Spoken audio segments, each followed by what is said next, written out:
I had a WrestleMania match against Fandango. And that was WrestleMania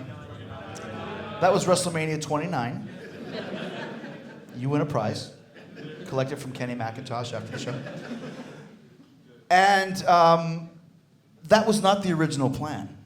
So I was actually kind of angry at first because the idea when I came back that year was at WrestleMania I was going to face Ryback.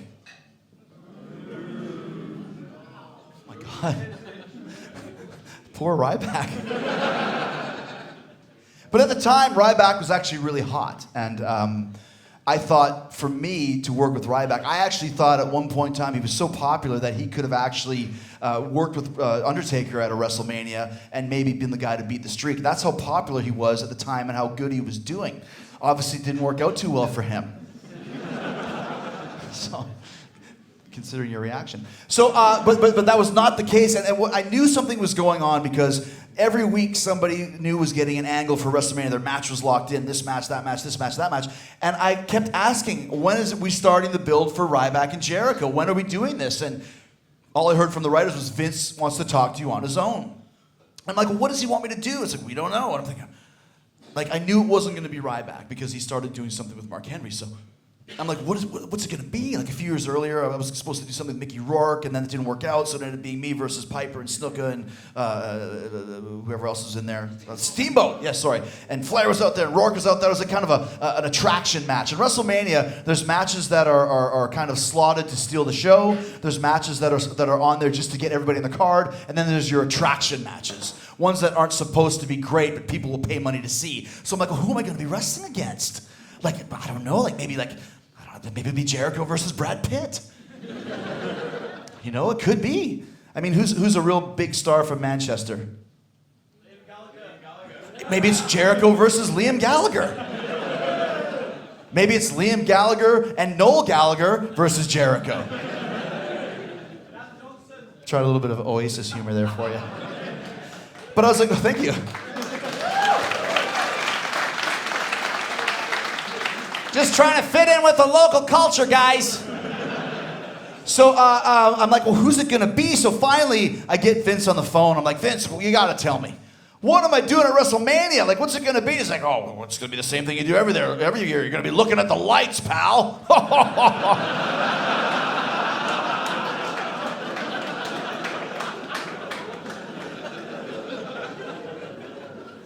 And I'm like, oh, man, I'm in trouble. Because whenever Vince opens a conversation with a bad joke, you know that you're not going to like what he's going to tell you. So I'm like, all right, well, who am I going to be wrestling against? Like, I'm thinking to myself, everybody on the roster has basically been paired off, except for this one new guy, these really shitty, stupid vignettes. And who am I going to be working? He's like, Chris, I'm going to have you work with this new guy, Fandango. I'm like, oh, that's the guy with the shitty, stupid vignettes. And I couldn't believe it. I was incensed. I was like, what are you talking about, Fandango? This guy hasn't even had a match yet. And Vince's like, I know, but he's the new guy, and he's going to debut at WrestleMania versus Chris Jericho versus Y2J. What a great way to start a career. And I was like, no, I can't believe now, thinking back how mad I was. Like, it's his fucking company. Vince can put me in there with whoever he wants. I can't be mad about it, but I was so insulted and angry, and I was like, well, I can't work with Fandango. He goes, don't worry. He goes, just take 90% of the match and then do the finish.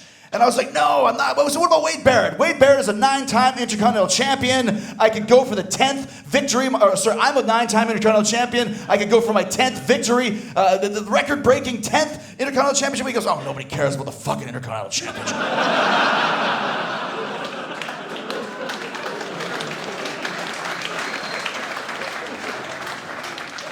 And I said, but they don't care about Fandango either. And he goes, that's your job, is to make them care. And I said, so I can't change your mind? He goes, no. So I hung up on him.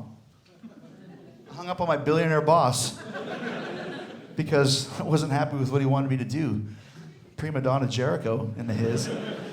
But I'm like, I got to figure out, who can I talk to? I need to tell somebody about this. So I decided to call the only man that everybody respects, the wisest man in the dressing room, the man who whatever he says goes, I decided to call The Undertaker. So I called The Undertaker. You're not going to believe this. Got this WrestleMania thing? Vince wants me to work with, get this, Fandango. What do you think? He goes, what do I think? I go, yeah, what should I do? He goes, do it. I was like, what?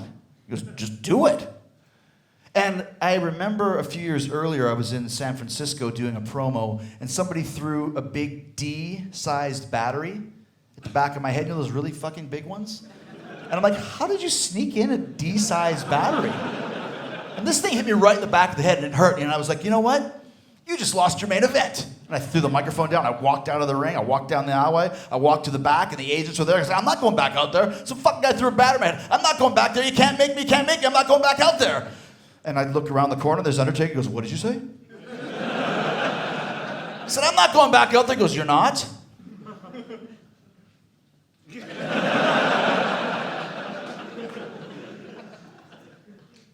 Gonna go back out there. Walk of shame back to the ring. But you know what Undertaker says, and when he said, just do it, I'm like, what do you mean? He goes, listen, everyone talks about the streak. And he goes, I've been very fortunate over the last few years. I've worked with Triple H, and I worked with Shawn Michaels and Ric Flair and all these great workers. He goes, they weren't always great workers. He said, had matches with Giant Gonzalez at WrestleMania and frickin' Nathan Jones at WrestleMania and all these fucking guys. He goes, you just got to do what the boss wants you to do. And if you can do a good enough job, he'll make sure to take care of you. And I learned a valuable lesson. A lesson applies to everybody here, all of us. When you are given a task by your boss, it's your job to do it to the best of your abilities. That's what we're paid for. That's what we're due. That's why we're here. So that's when I turned the corner and said, you know what? I am going to do everything I can to get this match and get this guy over. I'm going to fucking put my full strength on it.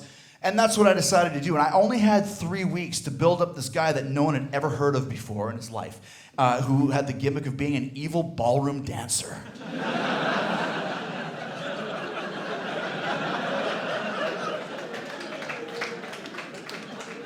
And I know where Vince got the idea for that gimmick, because when I did Dancing with the Stars, Vince was super supportive, and he thought it was really cool that I was doing it. It took a lot of balls. You got a lot of balls. So he said, you got a lot of balls to do that. But he said, hey, let me ask you a question. What are those male dancers like? And he goes, are they kind of like cream puffy? I'm like, well, no, they actually pick up a lot of girls because, it's very sensual. He's like, oh, I don't believe that. Goes, oh, I hate those male ballroom dancers.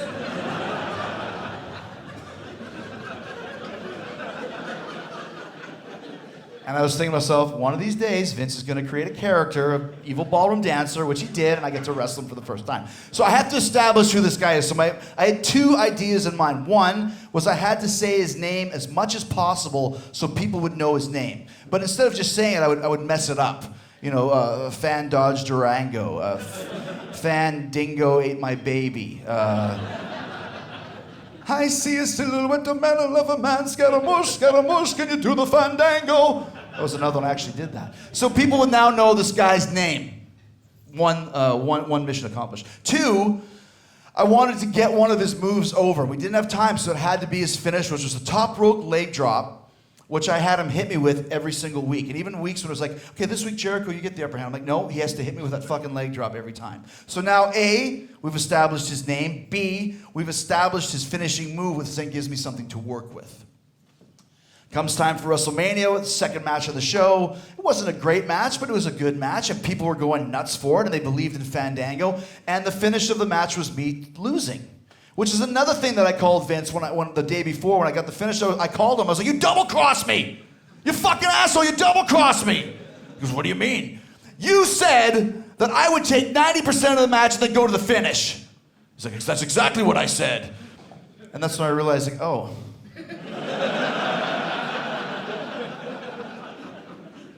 That is exactly what he said. I thought he meant I'd take 90% of the match and then go to the finish of me winning. No, you take 90% of the match and then lose to the new guy who they're building, of course.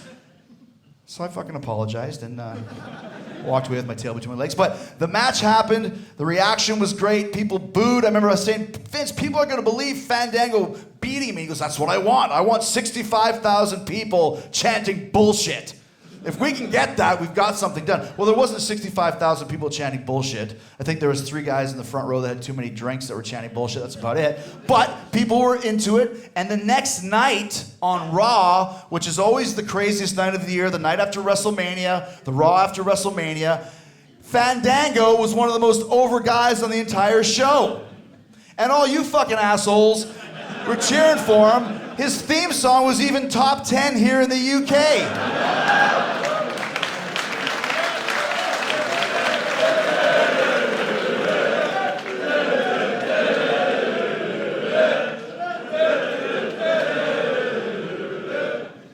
Surprised that you guys remember that piece of shit.